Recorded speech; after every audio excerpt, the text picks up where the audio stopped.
Welcome to DPVD classes. So बच्चों, आज की वीडियो में हम लोग करने वाले हैं क्लास 10 मैथ्स और मैथ्स में करने वाले हैं बच्चों एक्सरसाइज 9.1 का क्वेश्चन नंबर सेकंड। तो सबसे पहले बच्चों इस बड़े से क्वेश्चन को पढ़ते हैं।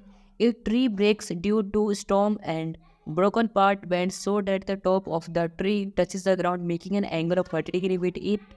The distance between the foot of the tree to the point where the top touches the ground is 8 meter. Find the height of the tree. So बच्चों देखो इसमें क्या बोला गया है। इसमें जैसे हमारी धरती होती है ना, धरती माता, ठीक है। तो धरती माता में यहाँ पे इस तरीके से एक पेड़ लगा हुआ था, ठीक है। पेड़ बहुत ही लंबा था, ठीक है। तो देखो बच्चों कुछ इस तरीके से हमारा बड़ा सा पेड़ था, एकदम लंबा चौड़ा, ठीक है। और एक दिन क्या हुआ ना कि एक तूफान आई, ठीक है। तूफान आने से क्या हुआ बच्चों, ये पार्ट तो यही रह गया पेड़ का, ठीक है।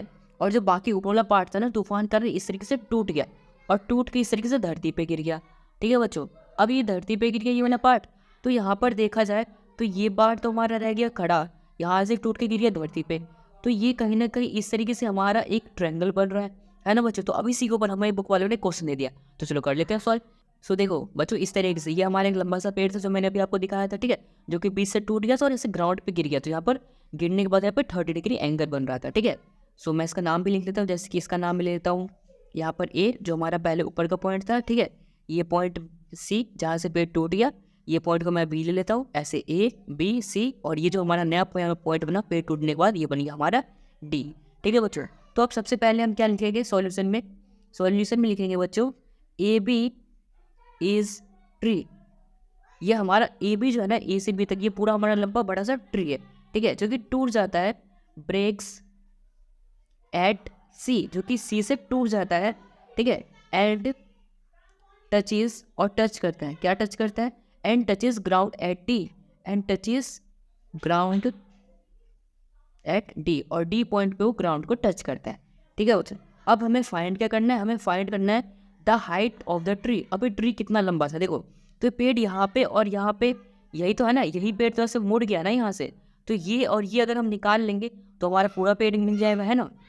अब देखो बच्चों ये हमें पता है 8 मीटर है, देखो हमारे पास गिवन है ना 8 मीटर, ये चीज़ तो 8 मीटर है। तो इसकी मदद से हम ये फाइंड कर लेंगे, है ना बच्चों, और इसी की मदद से ये भी फाइंड कर लेंगे, फिर इन दोनों को ऐड कर देंगे।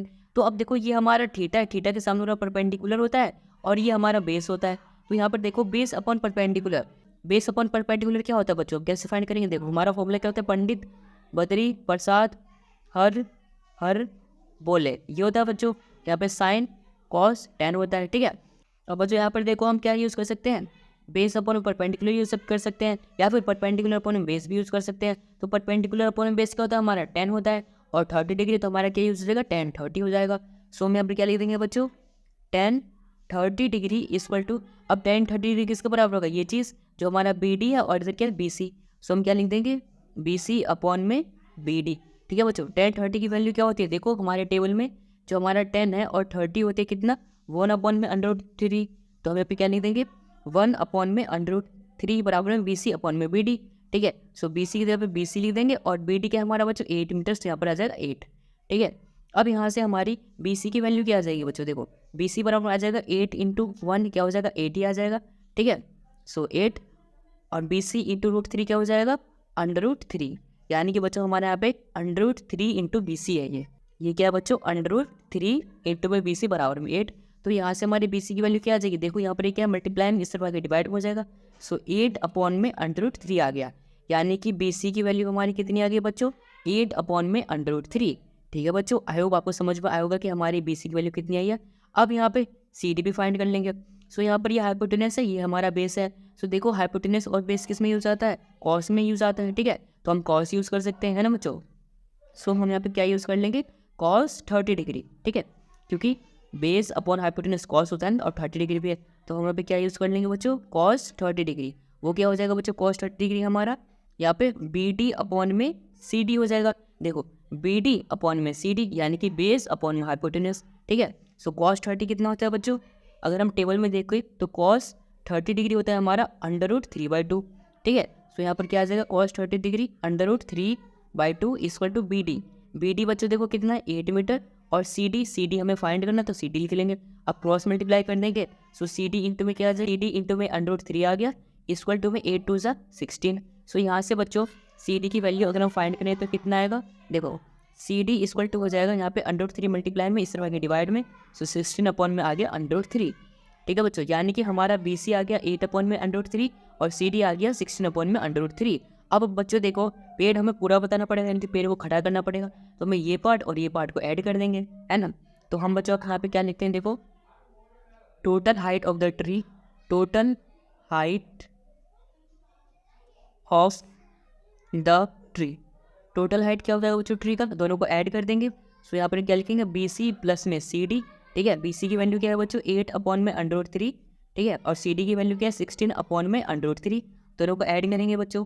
बच्चों √3 है नीचे में, तो क्या आ जाएगा यहाँ पे √3 ही आ जाएगा, और 16 + 8 क्या हो जाएगा 24, यानी कि हमारा कितना आ गया बच्चों 24/√3। अब बच्चों आपको याद हुआ क्लास 9 से हम क्या करते हैं, रैशनलाइजेशन करते हैं। जब कभी भी डिनोमिनेटर में √3 आ जाए तो हमें यहाँ पर क्या करना पड़ेगा, रैशनलाइजेशन करना पड़ेगा। सो 24/√3 इंटू में √3/√3, यानी कि जो बेस में रहता है उसी को ऊपर से मल्टीप्लाई कर देते हैं। सो अब देखो क्या आ जाएगा हमारा 24/√3 आ गया आप मल्टीप्लाई हो गए, और √3 इंटू √3 क्या हो जाएगा, देखो जब कभी भी रूट के अंदर में दो वैल्यू होती है उनकी पेयर बन जाती है और पेयर बन के बाहर निकल जाता है। सो ये √3 में जो 2 है वो 1 बन जाएगा। सो यहाँ पर आ जाएगा 3। अब 3 × 3, 3 × 8 = 24, 8 टाइम्स कर दिया, तो लास्ट में हमारा आंसर कितना आ गया बच्चों 8√3 मीटर, यानी कि 8√3 मीटर हमारा जो था पेड़ का एक्चुअल हाइट था, टोटल हाइट था। ठीक है बच्चों। सो आई होप बच्चों आपको एक्सरसाइज 9.1 का क्वेश्चन नंबर सेकंड आया होगा अच्छे समझ में। अगर आया समझ तो वीडियो को लाइक कर देना, चैनल को सब्सक्राइब कर देना और इस वीडियो को अपने दोस्तों के साथ भी जरूर शेयर कर देना। And thanks for watching this video.